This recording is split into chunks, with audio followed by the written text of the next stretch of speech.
A little more than 5 years ago, I first met the Barnes No. 3 lathe while volunteering at the Stepping Stone Museum. It took me 5 years, but I finally got my own, and here's the story of its restoration. When Jim from Jim Bodie Toolworks contacted me and told me he had finally found a Barnes No. 3 Velocipede lathe, I jumped at the chance. Even though I just built a treadle lathe and several pole lathes, I just couldn't resist. So when I first got it, I wanted to put it together, obviously make sure everything was working, make sure all the parts were there.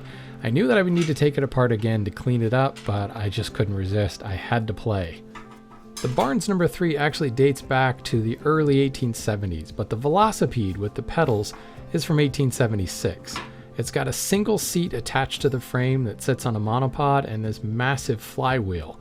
It's got a lot of built-up potential energy, and when you get that thing running, it runs so smoothly and with very little effort. It's basically set up like a bicycle. It's got a sprocket chain into another sprocket and 2 different speeds in the flywheel. A lot of different parts that come together, but a lot of them look the same. The tailstock and tool rests are exactly the same as a modern lathe. The headstock, despite the couple of pulleys, has an integral threaded insert with a No. 1 Morse taper. Basically, I just needed to make sure I got the headstock and the flywheel perfectly aligned so that the leather drive belt and the chain worked without interfering with one another. From a restoration perspective, first I flattened the beds using my Scott Meek joiner plane. They really cleaned up nicely and a couple of coats of varnish, and they were nice and protected. I began to clean the metal using Wizard's Metal Renew. It pulled most of the dirt and the grime and rust off of it and really revealed the hidden color and pinstriping in this lathe.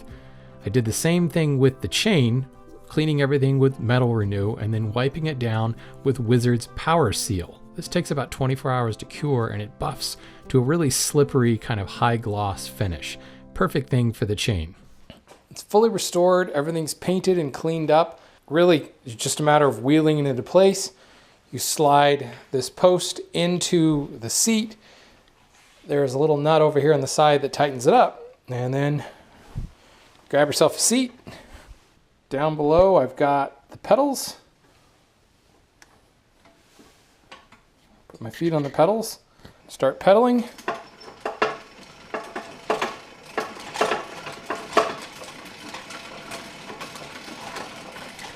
And we're in business.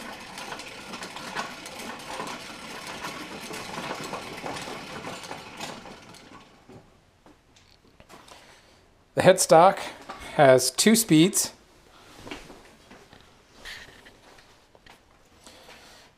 I've got this inner pulley and the outer wheel, and of course the tooth belt grabs onto it. This, I haven't actually clocked it, but it pretty much doubles the speed when I slide this over.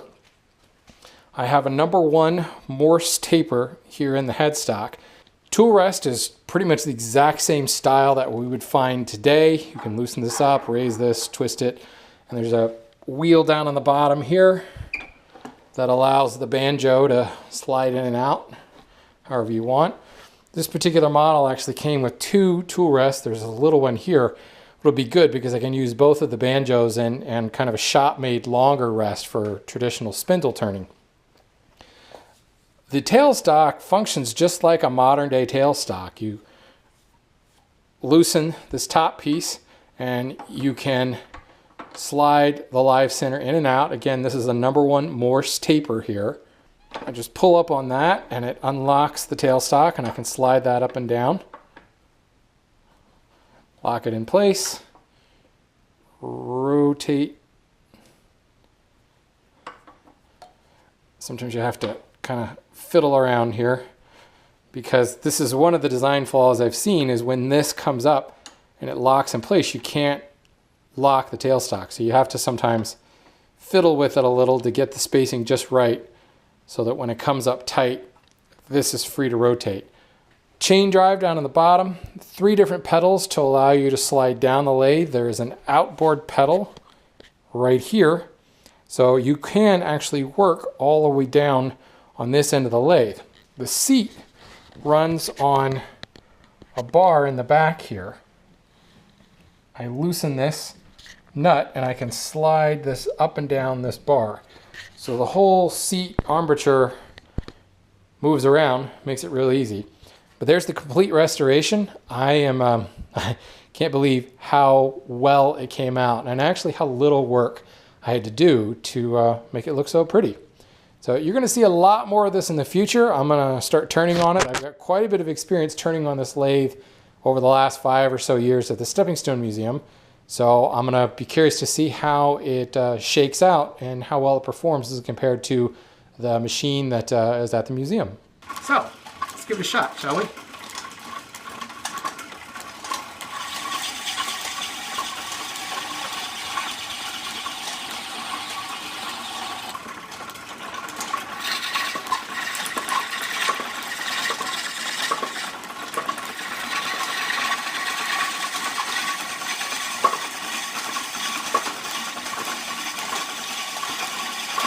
Now, one thing I'm noticing right off the bat is the whole lathe is a little bit shakier than what I'm used to in working at the museum.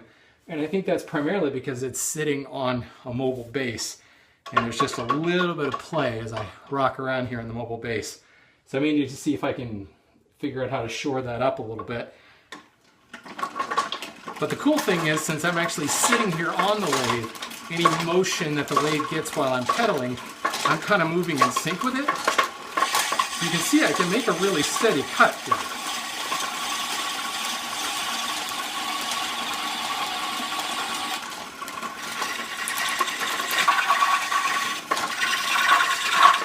Take a pretty aggressive cut.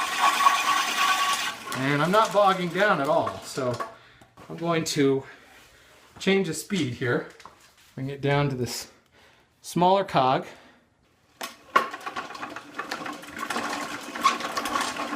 All right, look at that. Major jump up in speed.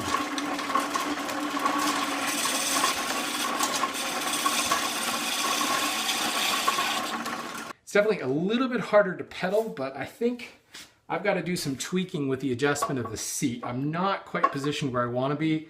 My legs themselves are bunched up a lot more than certainly than I'm used to on working a lathe like this, because I'm used to working on this lathe with a separate seat. So frankly, being 6'4", as cool as this integral seat is, I may have to actually go to a separate seat to be able to get the spacing right and be able to get my legs aligned. All right, I've got the seat fixed up the way I want it, and simply I took a bit of angle iron and drilled a series of 1/2-inch holes in it. I've got 3 holes here that are secured on the bottom with lock washers and nuts, and I've got 2 under the seat itself. This gives me a lot of flexibility to be able to move the seat itself back, yet this hole where the monopod comes up is firmly capped off so that it won't slide through there. So really I can loosen this nut and the pull will come out, but it's coming up rock solid against that angle iron. This allows me to sit back a little bit from the lathe. Then I took some 1/2-inch steel rod and I extended the monopod, which was originally 30 inches, to 33 inches. This lifts the seat up a little bit and slides it back. It's a little bit taller seat, a little bit harder to get over there, but now my feet go on the pedals and at the top I'm not bumping in to the ways, so huge improvement there. Now, there are a couple of ports here, and on the flywheel itself for oil ports. Also down on the axle, the bushings that connect to the frame, there's a couple of oil ports there as well. So I just took some regular oil, the same stuff that I use in my air compressor, and put a few drops in there. Thing is running really, really smoothly. I've got the appropriate leverage, so you can see very little effort required to get this thing going.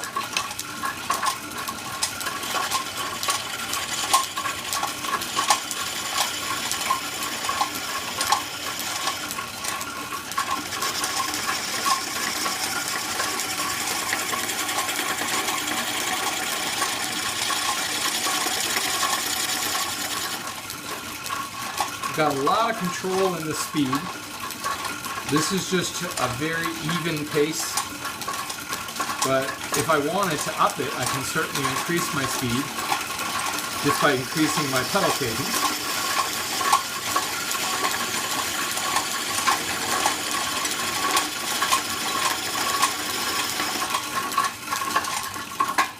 Or, of course, I could switch the belt over to the higher speed.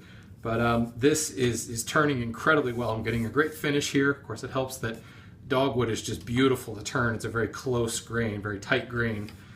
But I think what I'm going to do is, now that I've got this rounded down, I need to make a couple of file handles for one of my Chips and Tips winners. Hang out and watch.